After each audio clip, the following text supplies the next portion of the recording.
आज हम लोग यहाँ पे डिस्कस करेंगे दो स्टॉक के बारे में।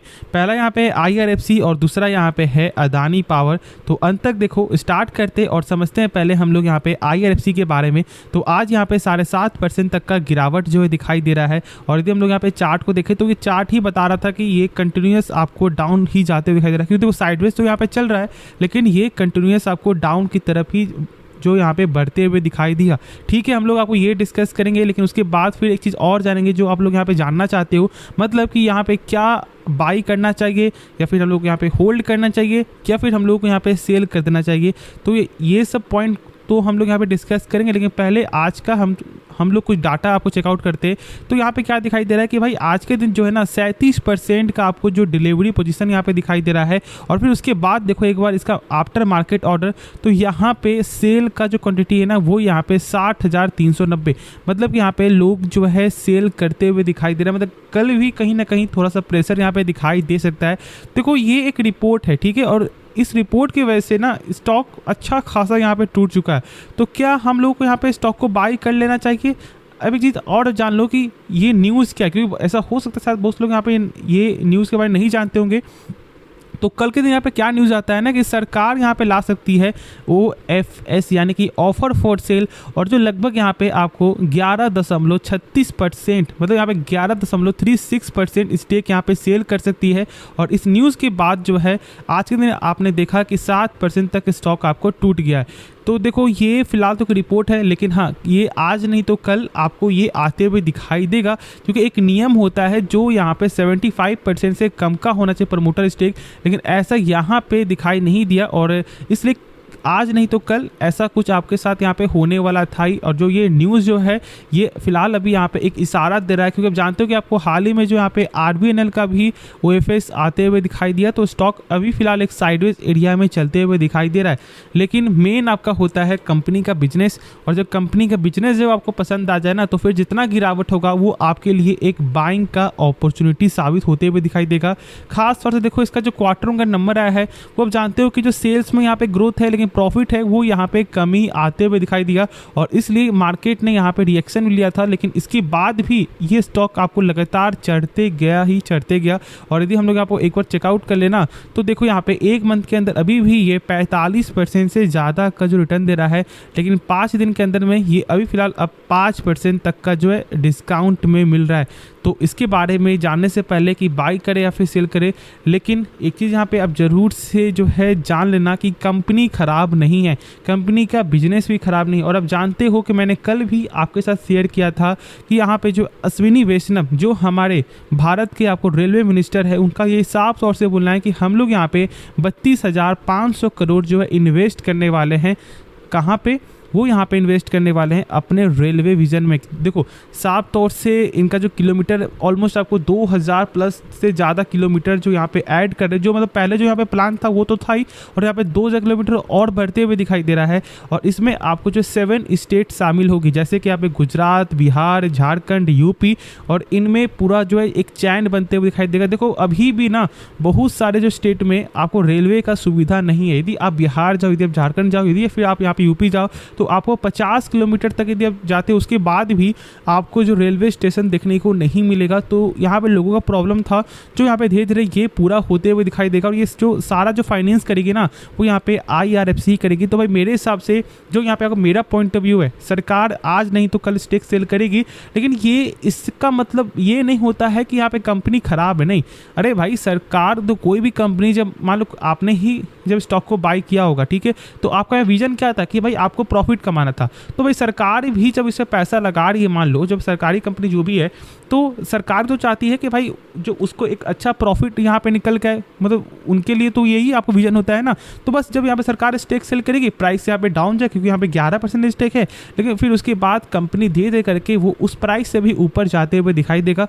इस चीज़ को आप समझ लेना, ठीक है। बाकी ये आगे आपकी मर्जी है कि आपको क्या लगता है। देखो यदि आप शॉर्ट टर्म के लिए हो तो फिर जो मैंने बताया था कि यहाँ 48 का स्टॉप लॉस है जो यहाँ पे हिट हो चुका है, तो आप लोग का यहाँ पे जो स्टॉक है वो यहाँ पे सेल हो गया होगा। लेकिन ये रिपोर्ट है तो ऐसा हो सकता है शायद यहाँ पे एक रिवर्स करते हुए दिखाई दे जाए। लेकिन यदि 2 दिन के अंदर ऐसा कुछ न्यूज़ नहीं आता है कि हाँ आपको सही में सरकार स्टेक सेल कर रही है अभी फिलहाल, तो फिर स्टॉक फिर सेम प्राइस में आते हुए दिखाई देगा। तो वेट करो, होल्ड करो, और सेल तो बिल्कुल भी मत करना। तो चलो अब हम लोग यहाँ पे नेक्स्ट स्टॉक के बारे में जानते हैं जिसका नाम है अदानी पावर। तो देखो आज के दिन यहाँ पे 2% का एक शानदार गेन दिखाई दिया है। और यदि हम लोग आगे कुछ और भी जाने, जैसे कि आपको जो अदानी पोर्ट्स में, तो आज यहाँ पे 4.5% तक का एक गजब का गेन दिखाई दे रहा है। और दोनों का वजह क्या है जानते हो?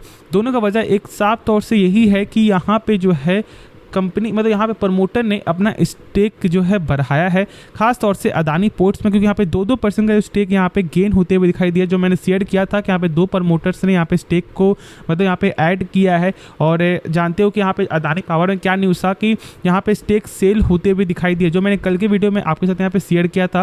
लेकिन उसके बाद भी आज यहाँ पे गेन क्यों जानते हो? क्योंकि इसका साफ तौर से वजह है। तो देखो यहाँ पे क्या लिखा हुआ है कि जो आज जो 3% का जो गेन दिखने को मिला है ना, उसका वजह है आपको GQG पार्टनर्स का 8.1% का स्टेक को पिक करना, ठीक है। लेकिन क्या ये सही में ऐसा न्यूज़ है? देखो कई सारे जो है आपको जो यहाँ पे न्यूज़ में ना क्या दिखाई जो दे रहा था, जो मैंने कल भी शेयर किया था, उसमें क्या लिखा हुआ था कि यहाँ पे जो GQG जो है वो यहाँ पे 3.9% स्टेक से भी यहाँ पे बाई किए हैं, ठीक है। और ये जो 8.1% जो स्टेक है, इसमें 2 प्रमोटर जो है अपना स्टेक सेल की थी। एक प्रमोटर जिसका नाम था, जहाँ तक मुझे आपको याद है, एल्फ्रो था शायद, तो उनका जो स्टेक जो था ना, वो यहाँ पे पूरा इंटायर स्टेक उनका यहाँ पे सेल होते हुए दिखाई दिया था, जो लगभग आपको 6 पॉइंट कुछ % स्टेक था। और एक प्रमोटर जो स्टेक था वो था यहाँ पे ऑलमोस्ट 1 कुछ का। तो टोटल मिलकर यहाँ पे 8.1% स्टेक यहाँ पे सेल हो रहा था। और यहाँ पे जो है GQG पार्टनर्स जो है और एक और कंपनी ने मिलकर 3.9% स्टेक यहाँ पे ऐड किया। लेकिन कई सारे जो यहाँ पे न्यूज़ में आपको ये दिखाता है कि भाई ये 8.1% स्टेक जो यहाँ पे ये बाई की है, तो कहीं पे कुछ और दिखाता है। तो इसलिए अब एक चीज़ यहाँ पे जरूर से जो समझ लेना कि आपको बस कंपनी का बिजनेस अभी फिलहाल यहाँ पे फोकस करना है। बाकी हाँ, यहाँ पे बाई तो होते हुए दिखाई दिया है GQG पार्टनर्स के द्वारा, क्योंकि ये साफ तौर से एक कंफर्म न्यूज़ देखने को मिला था, जो मैं कल भी शेयर किया था आपके साथ। और यदि हम लोग कुछ जाने कि क्या हम लोग यहाँ पे स्टॉक को बाई कर सकते हैं, और जो आपने यहाँ पे थंबनेल देखा है, उस थंबनेल के बारे में हम लोग यहाँ पे डिस्कस करेंगे। तो देखो आप जानते हो कि यहाँ पे जब तक आपका हिंडनबर्ग का जो रिपोर्ट है वो यहाँ पे गलत साबित नहीं होता है, तब तक ये ऊपर नीचे करते हुए दिखाई देगा, और इसमें कोई भी शक मत रखना। लेकिन ऐसे आप जानते हो कि जब आपका सुप्रीम कोर्ट का यदि फैसला यहाँ पे सही आ जाता है, जो यहाँ पे आपको मालूम चलने वाला है 29 अगस्त को। लेकिन एक चीज़ का जरूर से यहाँ पे समझ लेना कि ये कोई कंफर्म डेट नहीं है। ऐसा हो सकता है कि शायद ये डेट आपका और जो एक्सटेंड हो जाए, लेकिन ये दिक्कत करेगा, क्योंकि देखो डेट एक्सटेंड होते हुए रहेगा, आप लोग यहाँ पे पैनिक होते हुए दिखाई दोगे, और आप लोग बस यहाँ पे सोचते क्या रहोगे कि क्या हम लोग यहाँ पे बाई करें या फिर होल्ड करें या फिर हम लोग यहाँ पे सेल करें। तो ऐसा कुछ आपके दिमाग में चलने वाला है यदि डेट एक्सटेंड होते हुए दिखाई देगा। लेकिन समझना बस आपको यहाँ पे यही है कि आप अपना इमोशन कंट्रोल करो और फ्रेश एंट्री अभी मत लो। बहुत से लोग आपको ये सोचेंगे कि यहाँ पे एक अच्छा प्राइस मिल रहा है, हम लोग इसको बाई कर लेते हैं, लेकिन इमोशन पे यदि आपको स्टॉक मार्केट चलता ना, तो यहाँ पे बहुत से लोग जो है पैसा बना लेते हैं। लेकिन इसलिए अभी फिलहाल आप यहाँ पे वेट करो। देखो सेबी यहाँ पे क्या रिपोर्ट पेश कर, क्योंकि आप जानते हो कि मैंने शेयर किया था कि यहाँ पे 24 कंक्लूजन में से जो सेबी ने आपको ये बोला था कि जो 17 कंक्लूजन का पूरा कंप्लीट यहाँ पे जो कंसर्न हो चुका है, मतलब जो भी इनका था डाटा वो ऑलमोस्ट जो 17 डाटा का यहाँ पे कंप्लीट हो चुका है। जो बचा हुआ जो यहाँ पे 7 जो डाटा है ना, उसका कंक्लूजन निकालना अभी बाकी है। इसलिए वो यहाँ पे सुप्रीम कोर्ट से जो है 15 दिन का समय मांगी थी, और इसलिए यहाँ पे सुप्रीम कोर्ट ने समय दिया भी, जो यहाँ पे 29 अगस्त को दिखाई देगा। तो क्या आपको ऐसा लगता है कि यहाँ पे जो सेबी आपको जो है 15 दिन के अंदर 7 रिपोर्ट का जो कंक्लूजन यहाँ पे निकाल देगा? तो ठीक है, आप लोग कमेंट बताओ कि क्या ऐसा हो सकता है नहीं, क्योंकि देखो जहाँ तो मुझे ऐसा लगता है कि शायद यहाँ पे न्यूज़ जो आने का जो आपको कंफर्मेशन का है वो यहाँ पे नहीं तो टाइम लगेगा और नहीं तो आएगा। मतलब यहाँ पे 50-50% चांस है, नहीं तो पॉजिटिव का और नहीं तो यहाँ पे डेट एक्सटेंड होने का। तो इस चीज़ को जरूर से समझो। तो होप ये वीडियो पसंद आया होगा। और देखो जाने से पहले ना बस आप एक छोटा सा काम क्या कर सकते हो कि आप यहाँ पे पेटीएम मनी या फिर अप स्टॉक से जो है डीमेट अकाउंट ओपन करवा सकते हो, जो मैंने लिंक दे दिया आपको डिस्क्रिप्शन पे। और हाँ जरूर से देखो, यदि आप पेटीएम मनी से अकाउंट यदि आप ओपन करवाते हो ना, तो आपको कूपन कोड जरूर से डालना है, जो मैंने डिस्क्रिप्शन पे दे दिया है, तो ही यहाँ पे होगा। और एक चीज़ आप और यहाँ पे जान लेना कि पेटीएम मनी का जो फ्यूचर ऑप्शन का जो ट्रेड है ना, उसमें मात्र 10 रुपया ही अभी लग रहा है, और फ्यूचर में तो अभी फ़िलहाल आपको 0 रुपया ब्रोकिंग चार्ज दिखाई दे रहा है। तो इसलिए फोकस कर सकते हो यदि आप ट्रेडिंग करते हो। बाकी स्टॉक के लिए भी इनका एक बेस्ट ऑप्शन है, और सारे कुछ ही आपको देखने को मिल जाएगा, ऑप्शन चेन सारा कुछ, जो आपको कहीं जाने की ज़रूरत नहीं है। तो आप इसके बारे में सोच सकते हो। तो ठीक है, ये वीडियो पसंद आया होगा आपको, और यदि इस वीडियो कुछ भी सीखने को मिला तो आप इस चैनल को सब्सक्राइब करना और साथ साथ आप इस वीडियो को भी लाइक करना। तो चलो फिर मिलते हैं नेक्स्ट वीडियो में, तो तब तक के लिए धन्यवाद।